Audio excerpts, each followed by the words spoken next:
Frodo Baggins is one of the most beloved characters in The Lord of the Rings, both in the books and in the movies. But what fans who have only watched the movies or only read the books don't realize is that Frodo is entirely different in these two mediums. On film, he is a young hobbit who keeps to himself as the weight of the ring drags him deeper and deeper into despair, even to the point of pushing away Sam. In the book, though, he is an older hobbit who is wise, strategic, and takes action, even facing off with the Nazgul at one point. So today, we're finally going to do what no one else has done before here on YouTube, and go through every single difference regarding this key character in The Lord of the Rings. Every change, revision, and omission that Peter Jackson made when adapting Tolkien's original work to the silver screen. My name is Gibby, and if you aren't familiar with my channel, welcome. I make videos about Harry Potter and Lord of the Rings, and recently I finished up a year-long analysis of The Lord of the Rings in which I found every single change between the books and the movies. Not just with Frodo, with everything. So if you're interested in that, you can head to my channel and binge the whole series playlist right now. But like I said, for today, we're focusing on Frodo and compiling all the changes regarding this character in the Fellowship of the Ring books and movie. Just like I did in my series Movies vs. Manuscripts, I'll cover Frodo's changes across the four major categories of characters, timeline, location, and plot. So let's kick things off by jumping into the overarching character changes that Peter Jackson made to Frodo Baggins. Our first character change is that by the time Frodo sets out on his adventure, he is 50 years old. This is extremely different from the movie, and it provides a lot of context for the differences between our versions of this character. A lot of Frodo's wisdom, leadership, and insight can be attributed to his age, and the fact that our three other hobbits are decades younger than him. Now, to be clear, the coming of age for a hobbit is 33, so he's not a 50-year-old in human context, but still he's much older than the 18-year-old Elijah Wood that we get in the movie. And no, I'm not going to dive into the concept of the ring freezing his age in this video, but you can feel free to debate that amongst yourselves in the comments. Now, the next part of the character changes that I want to address before we dive into the other three categories can be broken down into three main changes, which I kind of have mentioned already. Those three changes are Frodo's strategy, wisdom, and adventurous spirit. There are different degrees of change to each of these three things, but they quite nicely sum up the essence of Tolkien's Frodo versus Peter Jackson's. We'll learn about how Frodo made a lot of big decisions on their journey, how after Bilbo left the Shire, Frodo spoke to dwarves, went on long walks, and was yearning to chase after his uncle. And we'll see how the others respected Frodo in a way that the movie never properly conveyed. While the movie did show the others honoring Frodo for his sacrifice in taking the ring, the book shows that even without the ring, Frodo is respected by everyone around him. Anyway, like I said, I just wanted to mention those before we dove into the details of the changes themselves, because those three things will set the tone for the rest of this video. Now moving on to timeline, we only have a couple of changes, but they're pretty massive. First, some of you might not know that in the book, there is a 17-year gap between the time Frodo inherits the ring and then when he leaves the Shire. That's right, he stuck around for years while Gandalf went off researching things and confirming his suspicions. While there is a time when Gandalf leaves and then returns in the movie, they don't clearly communicate a passage of time. Although Peter Jackson and the other writers could argue that just because we didn't show it doesn't mean it didn't happen, the biggest indicator here is the fact that no one ages during this cut in the film. Like I said earlier, the ring freezing Frodo's age is a somewhat valid argument, but what about the other hobbits who we see before and after this cut? They look the same, and they have no ring.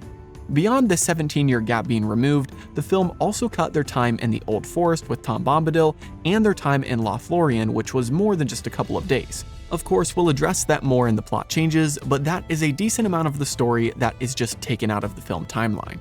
And speaking of Bombadil, that leads us to our first location change. Of course, the Old Forest, Tom Bombadil's house, and the Barrow Downs are all removed from the movie. Also, the movie cut out Crick Hollow, which was Frodo's home that he purchased as a cover story for him leaving Bag End. Then moving farther along in the story, we're missing Mirror, which comes after they leave Moria. And finally, it's worth mentioning that Lothlorien is extremely condensed, and we miss out on locations like the Stream of Nimrudel and Celeborn's Chamber. And that wraps up all of the notable location changes regarding Frodo's journey in the first film, which means that it's time to head into our plot changes. Of course, before we do, I wanted to give a shout out to Jason, Cody, and all of my other incredible Patreon supporters who make videos like this possible every month. If you're wanting to join the fun and gain cool perks like early access to videos and more, you can join using the link in the description. Now with that being said, let's jump into the plot changes. Keep in mind that there are over 70 changes across this first film relating to Frodo, some small and some large, and I don't discriminate. My job is to do the research and present my findings to you, regardless of the size or impact of the change. Now, one thing I don't do is focus on small dialogue changes because a movie will always slightly condense conversations and words to save time. To make things easier, I will separate the changes into whichever episode they correspond to in my series, Movies vs. Manuscripts. That way, if you're curious or want to learn more about a specific scene or chapter, you can check out those videos later. So now, in order to get started, we need to go back to the beginning of the Fellowship of the Ring itself, which shows Frodo and Gandalf meeting up in the Shire. This is incorrect. Technically, the book never addresses a moment in which Frodo and Gandalf first meet. It can be assumed that they meet up at Bilbo's party, as the book focuses on Bilbo and Gandalf's meeting upon the wizard's arrival at Bag End. Frodo is almost an afterthought at this point, as Tolkien puts the spotlight on Bilbo first. Next, something that the movie removed is that the day after Bilbo's party and disappearance, Frodo gives out all of Bilbo's gifts to the previous night's partygoers. This is a fun Hobbit tradition, to give out gifts to your attendees instead of the other way around.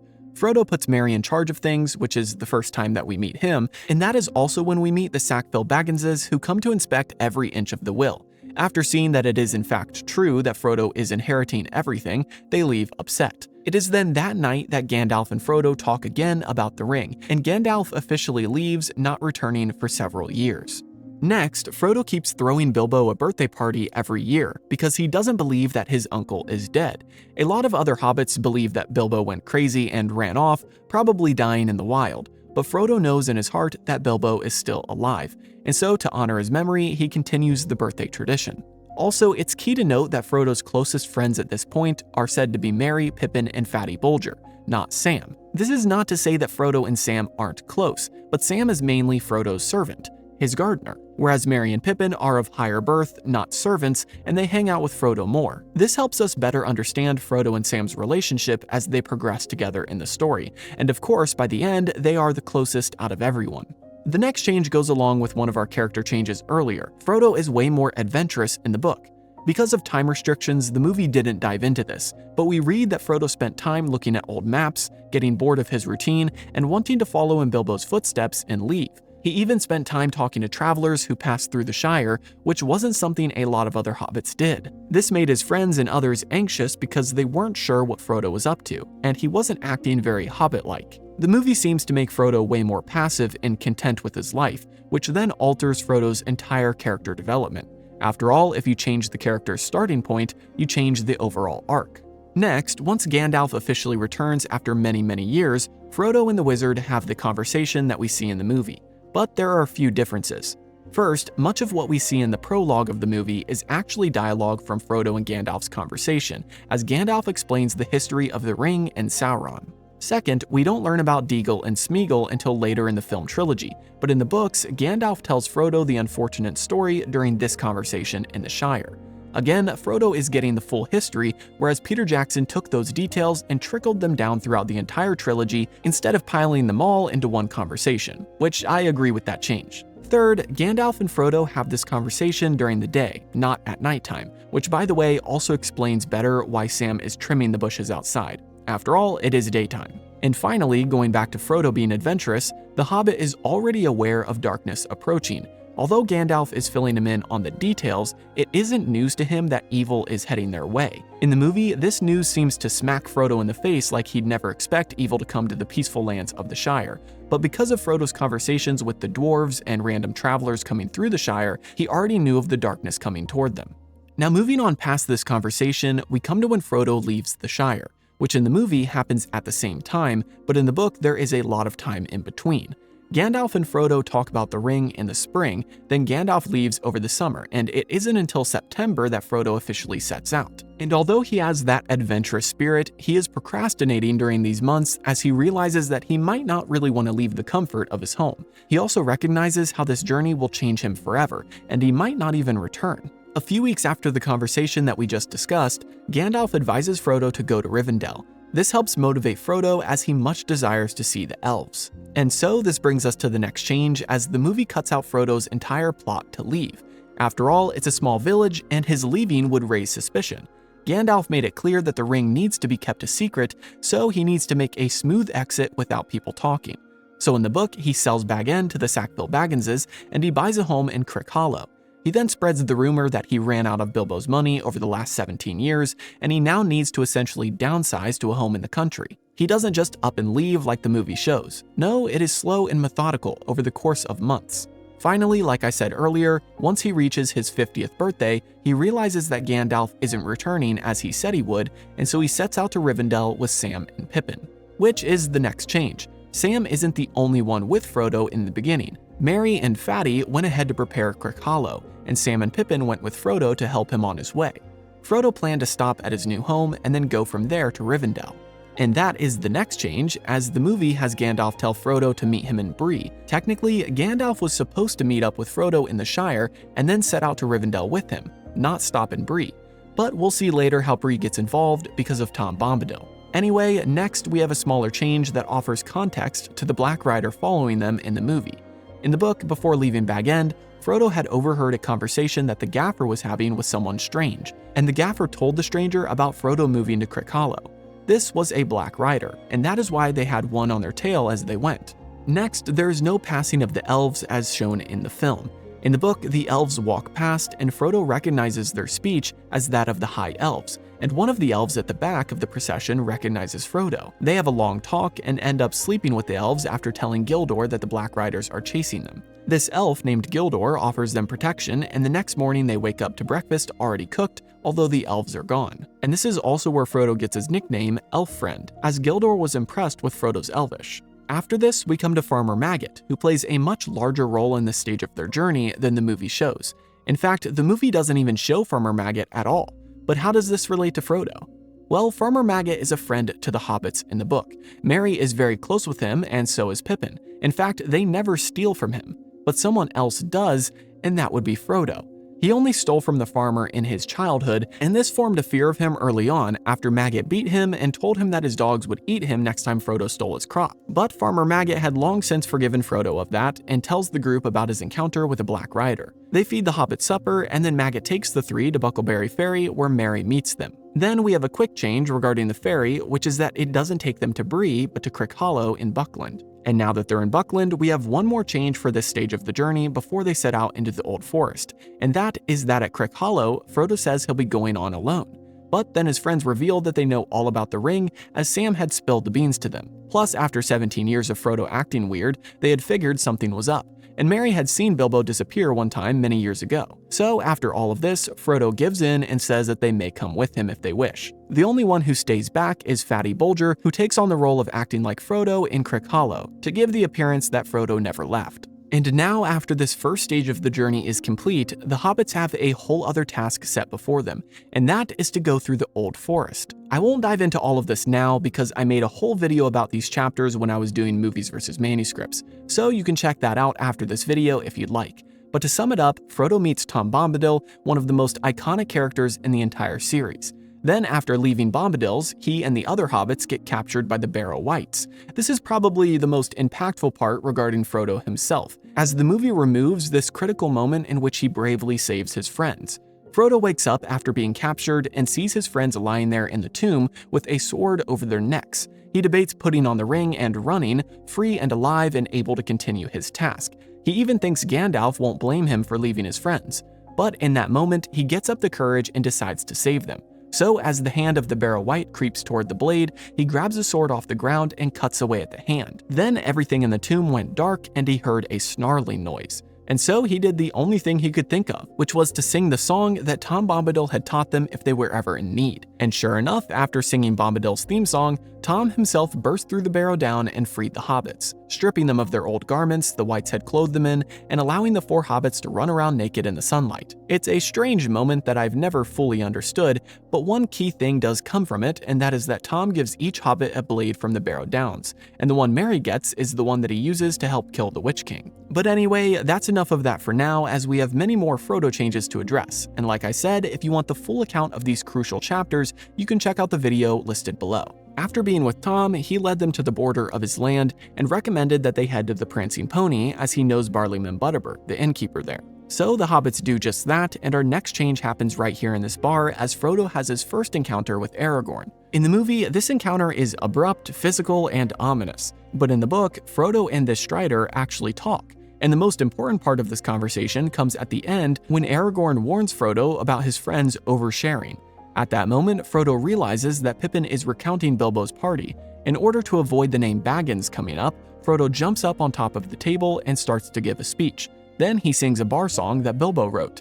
After singing it twice, he jumps off the table, falls to the ground, and the ring slips onto his finger. After this, those in the bar are uncomfortable and wary of the hobbits, as the people of Bree don't particularly like magic. Frodo later tries to tell them that he didn't actually disappear and that he simply crawled under the table to go talk with Strider, which isn't a lie, as Frodo did go over and talk with Strider after his fall, and Strider tells Frodo that they need to have a private conversation later. And so, because of this crazy string of events, we have these changes.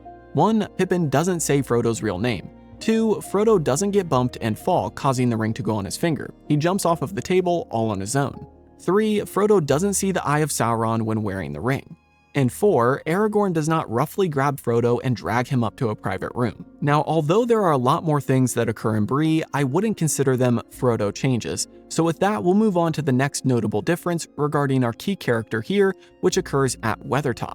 Simply put, Frodo is a lot more brave and active in this fight. Although brief, Frodo doesn't just put on the ring and then cower in fear. You know how I mentioned Frodo is wise, strategic, and adventurous? Well, maybe I should have added brave to that list as well, because we read in the book that after putting on the ring and seeing the Nazgul in their true forms, he takes his sword and slashes at them, and in the process gets stabbed in the shoulder. I do think changes like this are unfortunate, as movie Frodo really comes off as a coward or just super weak sometimes, as he puts on the ring and then just lays there as he gets stabbed. And speaking of which, that brings us to the next change as the aftermath of the stab wound unfolds. And boy oh boy, Book Frodo handles this quite differently. Again, the movie portrays our main character as weak after the stab wound, making his sickness progress at an alarming rate. Well, in the book, Frodo is not nearly as close to death, and he journeys with Aragorn and the other hobbits for quite some time through the wilderness. I believe it's something like 2 weeks that they are hiking and riding before Frodo gets rescued. Plus, when he eventually is rescued and taken to Rivendell, he puts up a fight, telling Glorfindel that he won't leave his friends. And Glorfindel rightly tells him that if he leaves, his friends won't be in danger anymore because the riders are not after them. What I want you to get from this part is the fact that even 2 weeks after being stabbed, he is still upright and having a full-on conversation with someone. But speaking of Glorfindel, that plays into our next change here, because the fact that Arwen doesn't rescue Frodo changes the outcome of this ride. In the book, Frodo mounts Glorfindel's horse, but still stays with the group. Then, as they approach the river, they see the Black Riders there waiting for an ambush, and Glorfindel tells his horse to run, and so it does, taking Frodo across the waters. The Black Riders then follow after him and hiss at him to give him the ring. But Frodo does something here that would be completely out of character for his movie version, and that is that he sits upright in the saddle, brandishes his sword, and faces the Nazgul, shouting at them to return to the land of Mordor. This is an extremely courageous moment, especially given the fact that he is exhausted from the journey and from his wound, but he still gets the courage to face his foes, despite their number and size. Unfortunately for him, the Witch King approaches and causes Frodo to be stricken dumb and essentially go into some sort of shock. Also in this moment, Frodo's sword breaks. Thankfully for Frodo, the river attacks the Nazgul much like what we see in the movie, and Glorfindel, Aragorn, and his other friends all fight the other Nazgul who are still on the shore. And that ends Book 1 in the Fellowship of the Ring, as our next change brings us into Book 2 with Frodo waking up in Rivendell. The first change here is that Frodo has a much longer conversation with Gandalf after waking up, as the wizard tells him about his delay. In the movie, we get a flashback, but Gandalf doesn't actually tell Frodo anything, but in the book, he tells him the whole story. The second change before getting to the Council of Elrond is that the movie omits the feast and after party in Rivendell. It is at this feast that Frodo meets Gloin and speaks with him about Bilbo and then asks about the dwarves. Gloin tells him that they came seeking counsel regarding Moria and Balin's company, which went to reclaim the mountain but has not sent word to them in a long time. After the feast, Frodo finds his way to the Hall of Fire, which was a large room in which the elves would mingle after eating. Bilbo is there and Frodo reunites with him there as well. Plus, it is also during this after party that Frodo gets a glimpse of Arwen for the first time, who is with Aragorn. But eventually things die down and Frodo goes back to sleep, resting before the council they were set to have the next day. And with that, we can move into the couple of changes regarding Frodo's involvement in the Council of Elrond. First up, Frodo in the book recounts his time with the ring as Gandalf convinces them of the ring's true nature. Gandalf shares his bit and so does Bilbo, and then Frodo rounds out the entire story by sharing his time with the ring in the Shire all the way up until they reached Rivendell. The next change regarding this council is that there is no arguing with everyone standing and shouting at each other, meaning that Frodo doesn't have this brave moment of volunteering in the same way that Peter Jackson displays in the movie. In the book, Bilbo actually volunteers first, probably because he is eager to not only go on another adventure, but to get his hands back on the ring. But Gandalf tells him that the ring is no longer his burden, and then after a long silence in which everyone is deep in thought, Frodo volunteers himself. No one gets up and offers their service to him in the same way as the movie, he simply just volunteers, and Sam pops out saying that he will go too, and then that's it. Next, although this change affects more than just Frodo, it's still worth mentioning. The movie omits a 2-month waiting period in Rivendell, in which Elrond, Aragorn, and Gandalf take time to plan their journey. So no, they don't just get up and go like what we see in the film. But now we can skip to when they do leave, because the next change is that Peter Jackson made up the moment in which Frodo falls in the snow and Boromir picks up the ring. Boromir's line here is actually pulled from his conversation with Frodo later in the story, which we'll cover in a bit. Now, although Book Frodo is respected and such, the next change is that he isn't given the choice of their path while they're on the pass of Carathras. He is asked by Boromir later when they're camping after coming down off the pass, but Frodo says that they should sleep on it. It is actually Gandalf who convinces everyone that they should go through the mountain, whereas the movie makes Gandalf seem reluctant, and the only reason they go is because Frodo decides to. But now with the Fellowship heading toward Moria, we have several more changes as they approach and enter this evil place. First, Gandalf doesn't warn Frodo about the breaking of the Fellowship before they reach the walls of Moria. This might seem simple, but really Frodo isn't this paranoid creature that the movie makes him out to be so early on. He still has many more pages to get through before he gets to that point. Next, Frodo isn't the one who figures out the riddle of the door. Of course, he's the main character, so Peter Jackson took a lot of moments from other people and gave them to Frodo. But in the book, Tolkien spread out the smaller victories a little more. I don't know if you could even consider this a moment a smaller victory, but regardless, Merry is the one who helps Gandalf figure out the riddle, not Frodo. Once they enter the mountain, we come to our next change. As in the book, Frodo is aware of a presence behind him and ahead of him. The evil feeling ahead is Sauron, and the feeling behind is Gollum seeking the ring. Although at this point, Frodo doesn't know it is Gollum. He just has a feeling. And speaking of Gollum, the conversation that Frodo and Gandalf have about the creature while they're in Moria doesn't happen at that point in the book. This is dialogue pulled from their original conversation in the Shire, in which Gandalf gave Frodo the history of the ring. Peter Jackson just pulled that information and used it throughout the entire trilogy, knowing that he couldn't put the whole conversation in the Shire at the front of the movie. Now, our next few changes are a lot more impactful and showcase one of the best parts of Frodo. As we've already discussed, he's a lot more brave in the book, and one of those key moments Peter Jackson removed from his version was the fact that Frodo actually stops a cave troll's attack. That's right, he doesn't get stabbed by a cave troll, he stabs one himself. We read in the book that a cave troll entered the room of records that they were in, and Frodo shouted, "For the Shire," and then took Sting and stabbed at the troll's foot, causing it to retreat. So that brings up an important question. If a cave troll retreated and never stabbed Frodo, then who did? Well, that's our next change. As in the book, an orc chieftain came in after the troll, and before Aragorn sliced its head off, it thrust a spear into Frodo, knocking him unconscious. Another key difference here is that after getting knocked out, Frodo doesn't recover for quite a while. Aragorn and everyone else think him dead, but not wanting to leave his body there, Aragorn picks him up and carries him with the Fellowship as they run. Gandalf then has his first encounter with the Balrog, which you can learn about by watching my series, because I can't cover it in detail right now, but essentially after Gandalf holds off the creature in the Room of Records, they run for a while, and Frodo eventually comes to his senses, shocking the whole group who thought he was dead.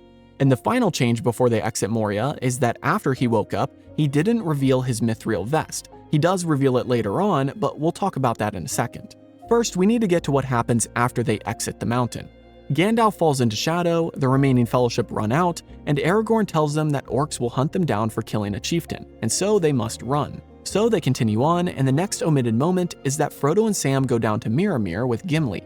Gimli tells them of the lore behind this location and Durin's Stone by the waters, and the two hobbits are in awe. It is a peaceful and educational little section that is perfect Tolkien, as he describes the landscape and the waters.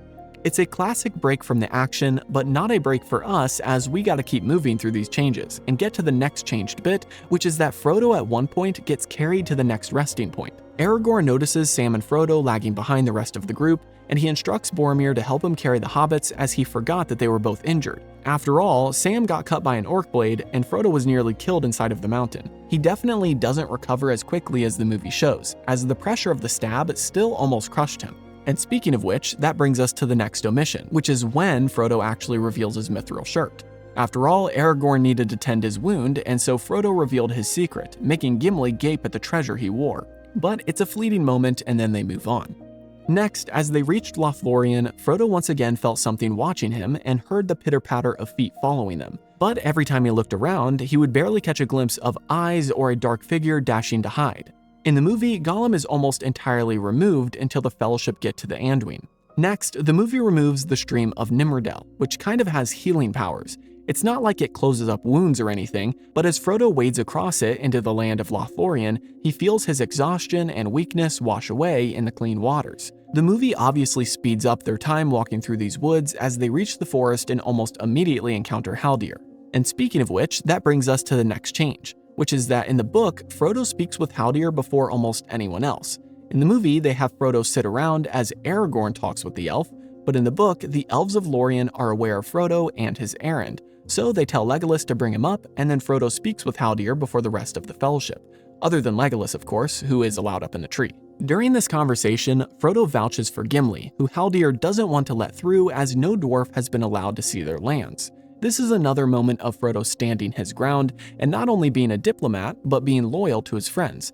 I think oftentimes we see others being loyal to him in the movie, but the book showcases a decent amount of him being fair and just to others as well. And this is one of those times as he refuses to allow the elves to not let Gimli through. Next, as they sleep that night in the trees before setting out to Caras Galadhon, Frodo wakes up as orcs pass underneath them. If they had slept on the ground, they would have died in their sleep, but thankfully their high tree platform beds kept them safe, at least from the orcs.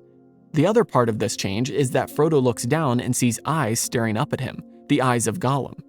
Thankfully, because he woke up in time and saw Gollum, the creature ran off, but he came awfully close to getting his hands on Frodo's neck. Now we can finally get to their arrival to the center of Lothlorien and their time with Galadriel. The first Frodo change here is that he and Haldir are the first ones to go up and meet Celeborn. Once again, Frodo is shown the first honor as the ring bearer, and everyone else comes after him one by one, sitting at a table in the chamber, which is a carved-out room in the center of a massive Malorn tree. Next, that night as they rested, Frodo is the one who makes the song in honor of Gandalf, not Sam. Although Sam does say something about his fireworks, it is Frodo who begins the song and has a longer version. After this, Frodo and the Fellowship stayed for quite a while in Lorien, where you didn't really sense time passing. And one day, while Sam and Frodo walked in the woods, they spoke of the elven magic and how it worked. Then, coincidentally, they bumped into Galadriel, who took them to her mirror. That's right, both of them, not just Frodo. And because of this, Frodo's visions are a little different. He doesn't see the scouring of the Shire, Sam does as he looks into the mirror before Frodo. Then when Frodo does look in the mirror, he sees multiple things. He has a vision of a white wizard who he thinks looks like Gandalf, he sees Bilbo pacing in a room, he sees the sea and a ship sailing, and finally he sees Minas Tirith in the Battle of the Pelennor Fields. After these visions in the mirror, we have another change, which is that the movie omits much of Frodo's conversation with Galadriel, specifically about the Rings of Power. He asks why he cannot perceive them and more, and Galadriel gives him some cryptic answers, but all in all, Frodo is still left wondering. Now we're coming to the changes in the final episodes of Season 1 of Movies vs. Manuscripts, as the Fellowship leaves Lothlorien and then Frodo departs with Sam. The next change we have is that Sam sees Gollum floating with his log and tells Frodo about it. In the movie, they give this to Boromir and Aragorn speaks with him, but in the book, Frodo agrees with Sam that it is Gollum and tells him that he has been hearing and seeing the creature ever since Moria. Then later that night, Gollum gets just a few feet away from Frodo, who jumps up and pulls out Sting, causing Aragorn to wake up as well. Now, more than just this Gollum stuff, the next change is something that I think is far more important, and that is the fact that the book doesn't cause a divide between Sam and Frodo. Movie Frodo is a lot more melodramatic, telling Sam that he cannot help him and blah blah blah. Book Frodo is the opposite. He eats, he talks and laughs, and he engages with his friends. He isn't such an isolated creature that the movie makes him to be so early on. He eventually does get there in the book, but really only once they start getting super close to Mordor. As we can see in this scene of the movie though, Peter Jackson was planting the seeds early on, which would grow into the scene that we get in The Return of the King, which is when Frodo sends Sam away. But anyway, moving on to the next change, the movie removed a crazy part of the story in which the Fellowship get attacked while rowing down the river. It is a harrowing escape as they paddle to the opposite side of the waters with orc archers firing at them. Thankfully, it's dark out and they're wearing their Lothlorien cloaks, making them nearly invisible to the enemies. Once they reached the other side, Frodo felt a sharp pain in his wound and clutched his shoulder as a Nazgul atop a fell beast swooped down over them. Thankfully, Legolas came to save the day and used his bow from Galadriel to take down the beast, which crash-landed on the other side of the river, away from them. Next, a small change is that while they're camping out on the other side of the river, Frodo mentions Galadriel's ring as they talk about Lorien and how it seems like no time or evil passes there. Frodo brings up the ring, saying that its power is probably what causes that effect, and in a rare moment, Aragorn chastises the Hobbit for mentioning the ring outside of Lorien. It's a brief moment, but it shows that although Frodo is old and wise, he is still prone to be naive about the larger workings of Middle-earth. Now finally, we're to the changes in the last episode of Season 1. And first up, we have a moment in which Frodo keeps watch at night and Aragorn has him draw Sting to see if orcs are still around. The blade faintly glows, which signals to Aragorn and Frodo that the orcs are still watching them from the other side of the river, and creates an ominous tone for the remainder of this book and the climax of the breaking of the Fellowship. Something that I think is interesting here is that the movie never really gives the realism that Tolkien always had with people camping out when they're fending for their lives. Frodo, no matter how important he is to the mission, is still put on watch duty. Everyone takes their turn, fair and square. I don't know, but I just think this is an interesting part of Tolkien's writing that the movie ignores. Anyway, the next change is that once they reach Parthgalen, Frodo doesn't just randomly leave them. What really happens is that Aragorn proposes their potential paths forward and asks Frodo what he thinks. Frodo is overwhelmed at this point and has many things to mull over in his mind, so he requests that they give him an hour alone and he walks off. This is much different than Frodo just randomly disappearing like what they show in the movie. So moving on to the next key Frodo moment, which is his encounter with Boromir, we of course have a change here, which is simply that their conversation in the book is much more extensive than in the movie. Of course, for time, they shrunk this down and sped up the rate at which Boromir gets angry and then attacks him. The main changes are 1. Frodo isn't rude, but he does voice his concern about the strength of men, which is partially what sets Boromir off. 2. Boromir says in this conversation, "Is it not a strange fate that we should suffer so much fear and doubt for so small a thing?" This line is moved to the Council of Elrond for the movie. Number 3. Boromir requests to see the ring as he has only seen it once in the House of Elrond. Frodo refuses and Boromir says, "I care not." And obviously this line is moved to the moment when he picks up the ring in the snowy mountainside, which was fabricated for the film and isn't in the book. Number 4, after Frodo says that we cannot wield it, which is a line given to Aragorn earlier in the film, Boromir then says it is a gift and some other things that are pretty much word for word moved to the Council of Elrond in the film. So as you can see, although I typically avoid dialogue, this one is important because the writers of the films took these lines and spread them throughout the entire movie. Anyway, moving on, we come to the next change, which has to do with Frodo and his vision at Amon Hen. First of all, his vision is different, and second, he doesn't fall off the platform. In the book, after he escapes Boromir, Frodo goes up to sit on the high seat of Amon Hen, which is called the Seat of Seeing. While he is looking out over the land, he sees many things, like orcs crawling over the misty mountains, smoke on the border of Lorien, fire in the land of the Beornings, and more. He then takes the ring off and decides that he must go on alone. After deciding to go on alone, he slips the ring back on to make his escape and heads back down to the shore. Which means that our next change is the fact that Aragorn never finds Frodo on Amon Hen. Therefore, Frodo never offers him the ring or asks Aragorn if he can protect Frodo from himself. In the book, we read that Aragorn tracks Frodo's steps up to the high seat, but also sees that Frodo ran back down again. He knows that he should follow Frodo, but he has the urge to sit on the high seat to see what he can. He runs up to the seat and sits down, but the world is dark. As he is about to leave the seat, he sees a great bird like an eagle in the distance descending to the earth in circles. And if you want to learn more about that moment, you can check out episode 18 of my series. But now to get back to Frodo, the next change is that Frodo doesn't run into Merry and Pippin on his way back to the boats. After all, he uses the ring to get back down to the river unnoticed. Next, as Frodo in the movie stands on the shoreline holding the ring, he has a flashback of sorts. And while this maybe isn't a change, it's worth mentioning that this again is dialogue pulled from Chapter 2, in which Gandalf is in the Shire with Frodo and tells him about the ring. And now our final two changes are regarding Sam and Frodo's escape together. First, Sam actually finds Frodo while he's invisible because he sees a boat moving into the water all by itself. Sam put together the pieces in his mind and realized that his master is trying to set out alone, and of course he wouldn't let that happen. After eventually getting to his master and convincing him that he would be coming too, they go back to the shoreline, grab more supplies, and then set off again. Which brings us to the final change, and that is that Frodo and Sam escape to the other side of the Anduin before the fight is even over. In the movie, Aragorn, Legolas, and Gimli stand on the shore after having sent Boromir over the falls, and they can see Frodo and Sam hiking away into the woods on the opposite side of the waters. I have no idea how this logically makes sense timing-wise, but I guess Peter Jackson wanted a smoother transition, and so having them all separate at the same time helps the viewer understand this moment better. But on that note, that wraps up every change relating to Frodo and the Fellowship of the Ring. As always, if you noticed anything I missed, be sure to leave a comment down below. Also, if you want part 2 of this with every change regarding Frodo and the Two Towers, or if you want changes regarding other characters in the series, let me know in the comments.